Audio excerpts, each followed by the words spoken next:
दो बहुएं थी, बड़ी कल्पना और छोटी प्रिया। कल्पना का जैसा नाम वैसा ही काम। सारा दिन कल्पनाओं में रहती, ना कोई काम करती न कोई धाम। अरे कल्पना बहू, जरा अच्छी सी चटनी पीसते, आज कुछ मजेदार खाने का मन है। पेट में जलन हो जाएगी माँ जी बुढ़ापे में, और वैसे भी मेरा काम करने का वक्त शाम का है, अब प्रिया को ही बोल दो। इतना कहकर कल्पना वहाँ से चली जाती है।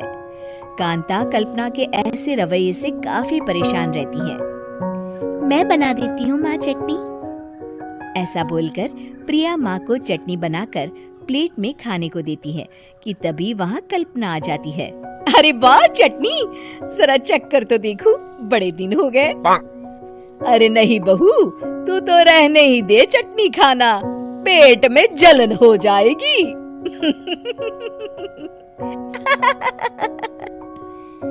इतना कहकर कांता और प्रिया दोनों हंसने लगते हैं। कल्पना सारा दिन या तो मोबाइल में YouTube देखती या फिर सोती रहती। उसका कमरा भी बिखरा और गंदा रहता।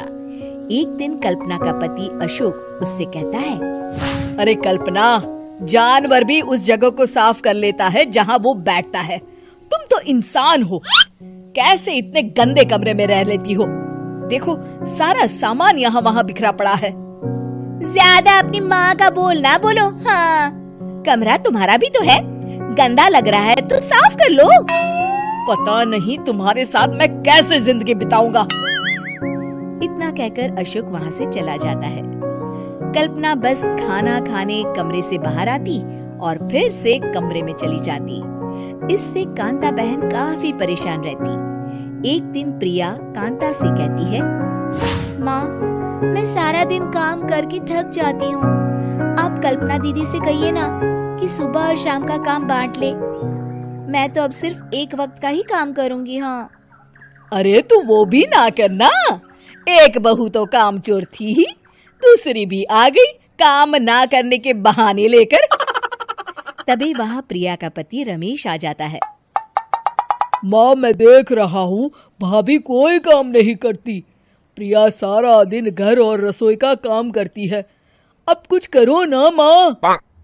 कांता मन में कुछ सोचती है और कल्पना के पास जाती है। कल्पना फोन पर मेकअप करना देख रही होती है। कल्पना, तुम सारा दिन बस मोबाइल देखती हो, घर का कोई काम भी कर लिया करो। प्रिया सारा दिन काम करके थक जाती है। आज से मैंने फैसला किया है, एक वक्त का काम तुम करोगी, सुबह का खाना तुम बनाओगी और रात का प्रिया। आप लोगों ने काम को हवा बना रखा है। अरे पता नहीं थोड़ा सा ज्यादा काम करने में आप लोग घबरा क्यों जाते हैं। और हाँ, बहुत ज्यादा प्रिया की तारीफ मत करिए मेरे सामने, बड़ी बहू तो मैं ही रहूंगी। मैं कुछ नहीं जानती, कल सुबह मुझे वक्त से खाना चाहिए, रसोई में आ जाना, वरना कल से तुझे खाना नहीं मिलेगा। अगली सुबह कल्पना रसोई में नहीं आती है। वो देर से सोकर उठती है और बाहर आकर कहती है, अरे भूख लगी है, आज खाने में क्या है? इतनी देर हो गई, आज किसी ने मुझे उठाया भी नहीं, पता नहीं कहाँ है सब। कल्पना को घर में कोई नहीं दिखता। वो रसोई की तरफ जाती है जहाँ बड़ा सा ताला लगा होता है। अरे रसोई में ताला? ओ, मैं तो भूल ही गई थी। माँ ने आज से सुबह का खाना मुझे बनाने को कहा था। हे भगवान, इतने लोगों का खाना बनाना क्या आसान है? तभी घर के सारे सदस्य बाहर से वापस आते हैं। वाह माँ जी, मजा आ गया छोले भटूरे खाकर। मेरे मुंह में तो अभी भी स्वाद आ रहा है। अरे कल्पना, तेरे भरोसे रहते तो हम तो भूखे ही रह जाते। कल्पना को बहुत गुस्सा आ जाता है। अब बहुत हो गया, आज से मैं अपनी रसोई अलग कर रही हूँ, मैं अपना खाना खुद बना लिया करूंगी। कल्पना अपनी रसोई अलग कर लेती है, पर आए दिन उसका देर से उठना और काम न करने की आदत से वो भूखी ही रह जाती थी।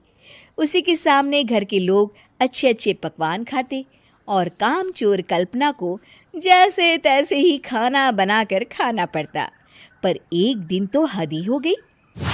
माँ, दीदी आज सुबह से कमरे से बाहर नहीं निकली, हमें जाकर देखना चाहिए। सो रही होगी कामचोर कहीं की, पर तुम कहती हो तो चलो देख लेते हैं उसे। कल्पना कमरे में पेट पकड़कर बैठी होती है। हाय मेरा दर्द, पेट दर्द के मारे मर रही हूँ मैं।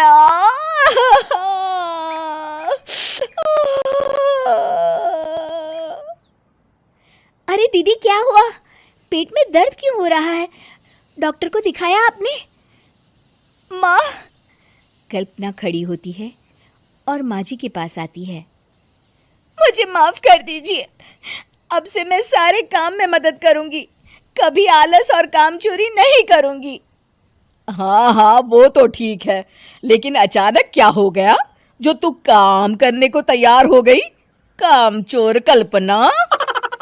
माँ, लगातार बासी और उल्टा पुल्टा खाना खाने के कारण मेरे पेट में इन्फेक्शन हो गया है। काम न करना पड़े इसलिए मैं 2 दिन का खाना एक दिन ही बना लेती थी। बासी और खराब खाना खाने के कारण लेने के देने पड़ गए। पेट में दर्द हो रहा है।